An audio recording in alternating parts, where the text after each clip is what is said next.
Ils étaient les gardiens du tombeau du Christ de Jérusalem. Ils se battirent pour cette mission divine contre les Sarrasins. C'étaient les chevaliers de l'ordre du Temple.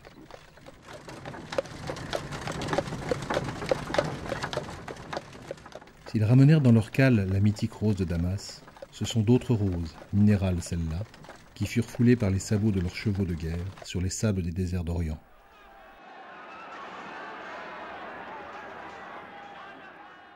Ces puissants seigneurs étaient un État dans l'État qui portait ombrage aux ambitions d'unité nationale du redoutable Philippe le Bel. Le 17 octobre 1307, au cours de la plus grande opération policière de tous les temps, le roi les fit arrêter, dans le même temps, le même jour, sur tout le royaume. Un procès indigne les mena au bûcher. Jacques de Molay et sa célèbre malédiction fut le dernier des Templiers à mourir sur le parvis de Notre-Dame. Leur richesse leur avait permis d'essaimer partout sur le territoire d'impressionnantes commanderies, et dans l'une d'elles, 6 en Perche vendômois, le souvenir de ces puissants seigneurs est bien présent.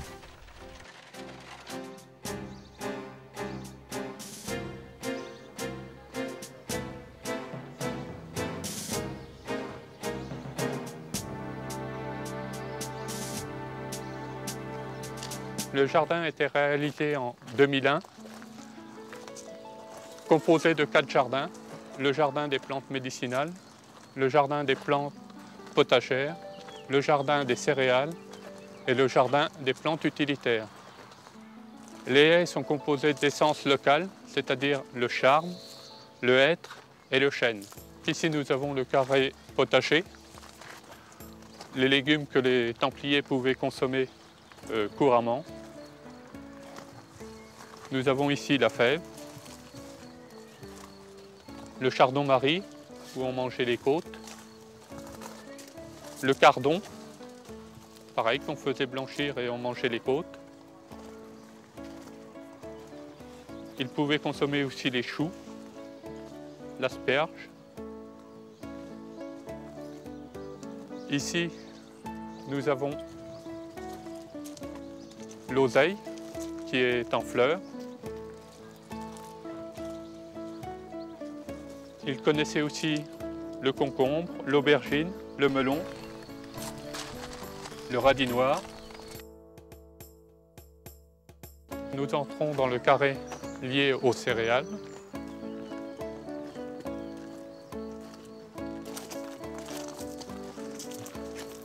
Ici, nous avons la lentille, le sarrasin, qui peut être utilisé maintenant dans les jardins comme engrais vert pour enrichir le sol. Nous avons l'avoine, le seigle, le blé, qui était ici de l'épeautre, un blé très ancien, l'orge, et parmi toutes ces céréales, des plantes qui étaient considérées comme nuisibles, c'est-à-dire l'agnelle, des blés, le coquelicot et le bleuet. Et nous avons ici la rose de Damas, qui aurait été ramenée par Thibaut de Champagne lors de la 7e croisade.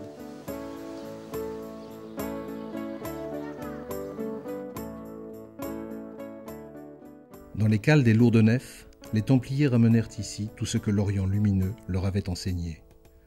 Et dans le domaine botanique, sa science était bien supérieure à celle de l'Occident médiéval. Donc ici, nous sommes dans le carré des plantes utilitaires. Ici, nous avons les plantes qui ont servi pour la teinture, le genêt des teinturiers, la garance, l'iris fétide,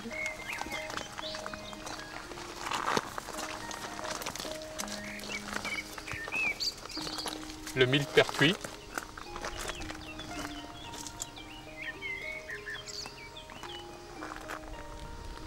ici nous passons au carré des plantes qui ont servi à faire du textile, le lin, l'ortie, une plante utilitaire le bouillon blanc, qui pouvait rentrer dans la fabrication des torches. Lampe florale était enduite de graisse. Nous avons aussi la Saint-Ponaire pour le savon. Et ici, nous avons une plante ornementale, la croix de Jérusalem, qui a inspiré les chevaliers de Malte pour leur emblème.